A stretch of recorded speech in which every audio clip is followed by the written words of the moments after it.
the cold rain-washed heart of Blackthorn City, where neon lights flickered like dying memories, and every alley whispered secrets. Soaked in blood, Elena Vasquez walked fast with her coat wrapped tightly around her as though she could shield herself from the darkness collecting behind her, like a shadow she never invited, yet could never escape, unaware that with each hurried step she took, a pair of storm-gray eyes watched her from the rooftop above, eyes belonging to Adrian Crosta,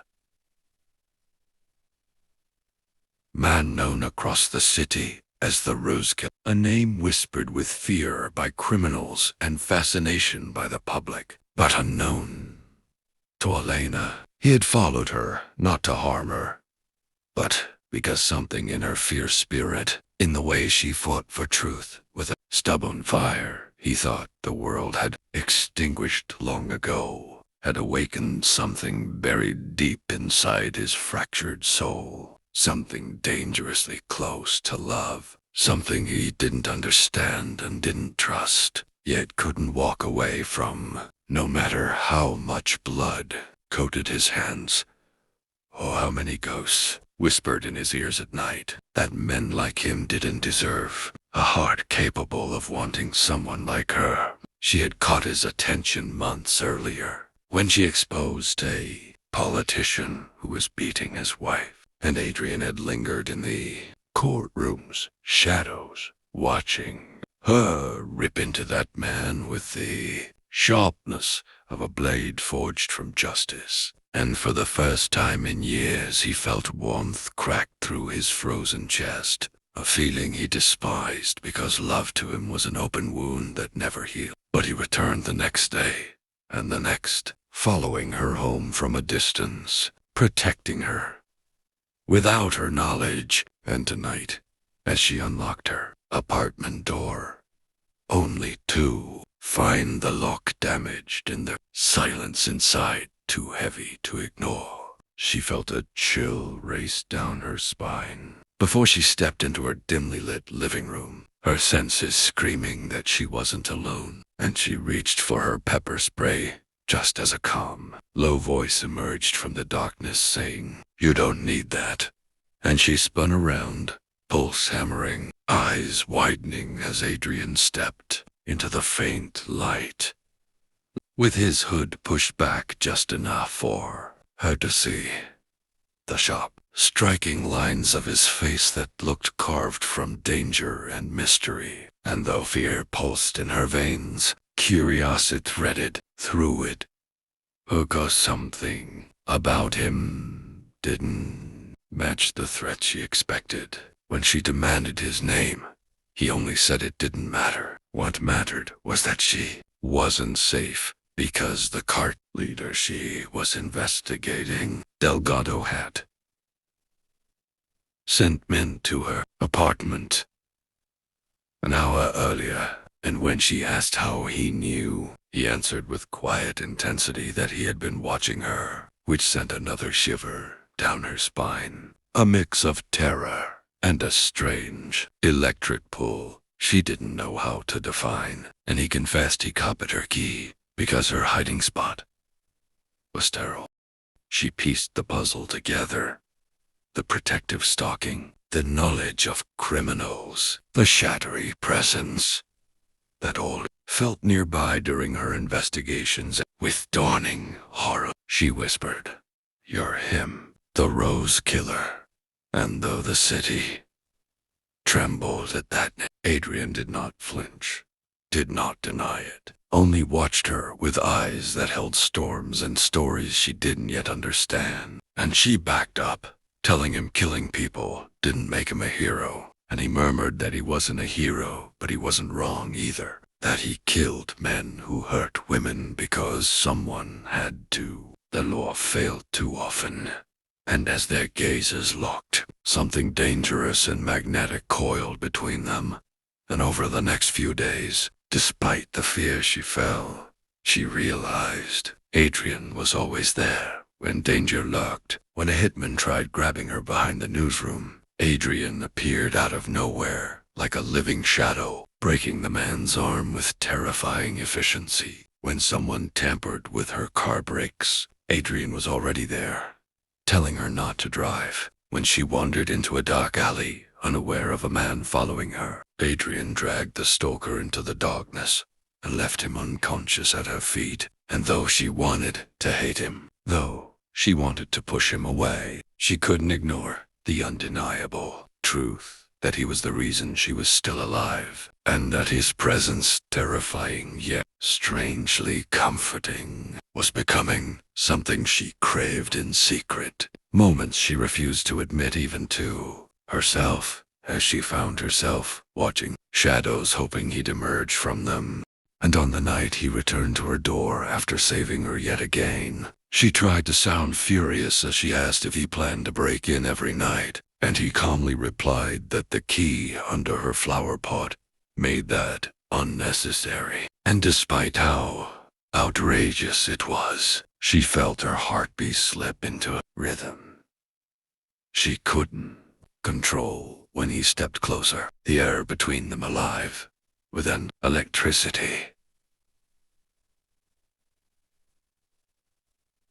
she didn't want but couldn't push away. And when she demanded to know why he was doing this, he hesitated, his expression flickering with an emotion she couldn't decipher, before he said softly, "Because when I look at you, I remember I'm human." And the quiet vulnerability in his voice cracked something inside her, tugging at her with a force that frightened her more than his violence ever had. Because she had met monsters and liars and cowards, but she had never met someone who admitted he was broken and still wanted to be better.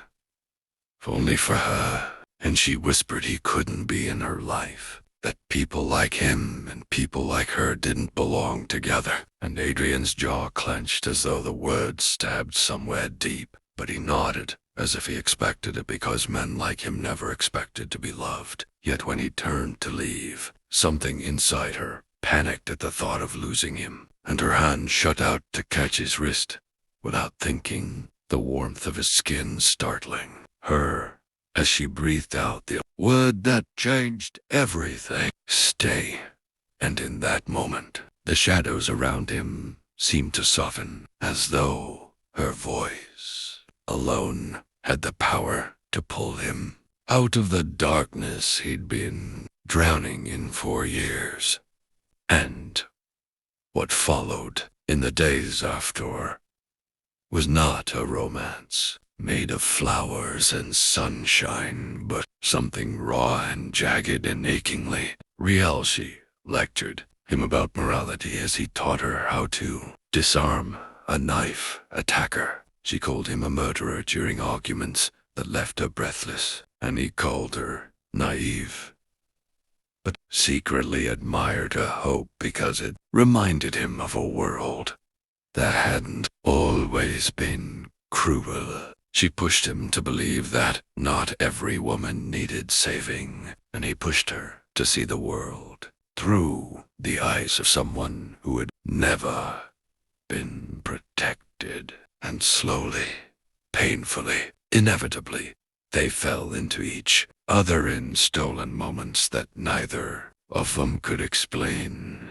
Like the night she woke from a nightmare about Delgado's men and found Adrian sitting quietly on her balcony, watching the city with the expression of a man who wished he could bury every threat to her existence. And without hesitation she walked to him, sat beside him, and let her head rest on his shoulder as though he had been hers for years. And the night he held her, after she nearly collapsed from exhaustion, brushing her hair back with a gentleness that contradicted everything she knew about him, whispering that she needed sleep and he'd keep warm. And she didn't question him or argue, because deep inside, she trusted him more than she trusted herself. And their connection grew into something fierce and forbidden, a relationship neither of them dared to label, but both of them felt burning under their skin.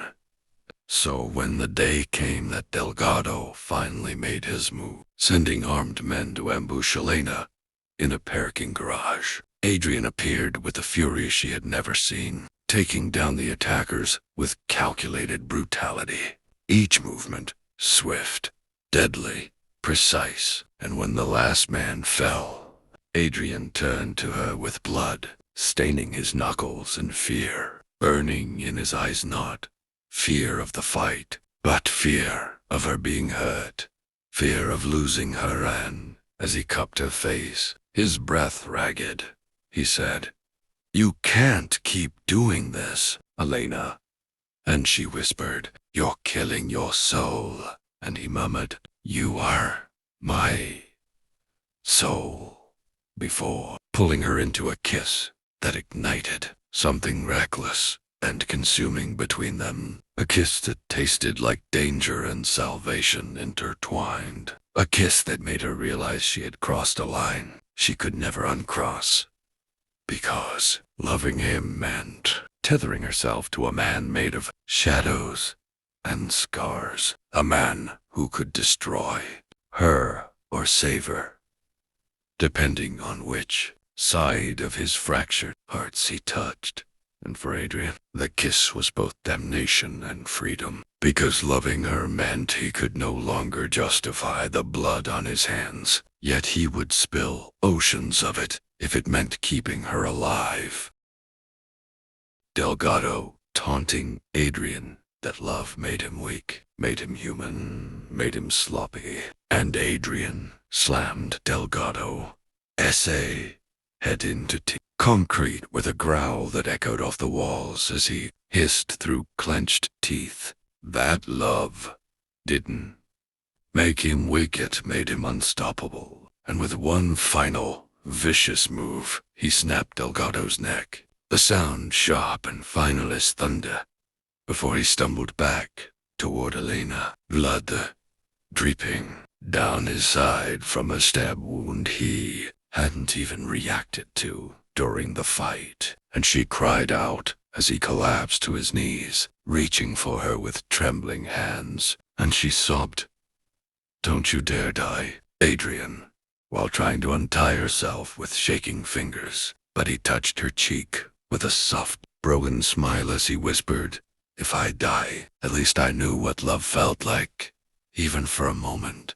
And she screamed to no as she ripped the ropes apart and wrapped her arms around him, trying to stop the bleeding with her hands, her face pressed to his as tears fell like rain. And she begged him to stay, begged him to breathe, begged him not to leave her alone in a world that suddenly felt unbearably empty without him beside her.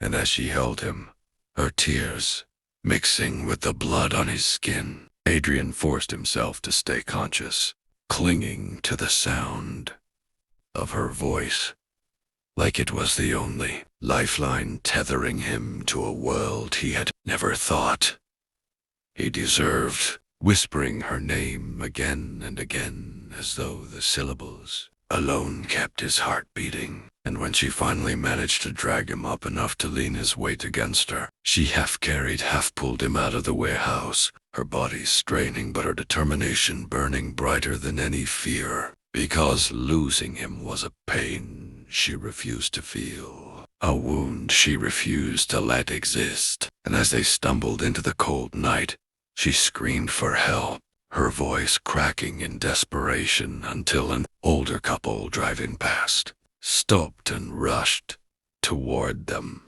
helping her lift Adrian into the back seat while Elena sat beside him, pressing her hands against his wound, whispering over and over, "Stay with me, please, stay with me," while Adrian stared at her with half-lidded eyes, memorizing her face with the kind of intensity of a man preparing for goodbye. Except Elena didn't let him fade, didn't let him close his eyes, didn't let him disappear into the darkness that had swallowed him so many times before. And at the hospital, she refused to leave his side, even when doctors shouted at her to step back, even when they pulled him away on a stretcher, even when blood trailed behind them like a path leading back to her, because she had held his brokenness in her hands and she wasn't letting go now. Not after everything. Not after he had torn through an army of monsters to reach her. She waited in the hallway, bruised and shivering, her clothes soaked in his blood, her heart pounding like a drum about to crack, until finally a doctor with tired eyes emerged and told her he was alive, barely, that he had lost too much blood, that he had fought too hard for too long. But he was breathing, and Elena collapsed into the nearest chair, her body shaking with a mixture of relief and terror, as she realized how close she had come to losing the man who had become the gravitational pull of her entire existence. The man she had never meant to love, but loved anyway with a ferocity that scared her. And in the days that followed, she stayed by his bedside, talking to him, even when he was unconscious, telling him stories about the world outside the hospital walls, about the sun rising over the city's skyline, about the rain tapping on the window, about how she was learning to cook something other than instant noodles, anything and everything to keep him tethered to her voice, because she knew he would fight to come back if he heard her. And she was right, because 1 week later, Adrian woke up with a sharp gasp, eyes darting around the room before landing on her, and the moment he whispered her name, she broke, her tears spilling freely as she cupped his face and whispered, "You survived." And he gave her the faintest smile, murmuring, "You always do." And he held her face between his hands with a reverence that made her knees weaken as he said, "I only knew life when I met you." And she whispered, "Then stay alive with me." And for the first time, Adrian didn't look torn or conflicted. He looked certain, a man choosing love over vengeance, choosing tomorrow over yesterday, choosing her over the shadows that had once swallowed him whole. And as they stood together in the quiet glow of her apartment, scars pressed to scars, hearts beating in fragile harmony, he kissed her like a vow, like a beginning carved from the ruins of all he had been. And in that moment, Elena knew that their story wasn't a fairy tale, or a tragedy, or a crime.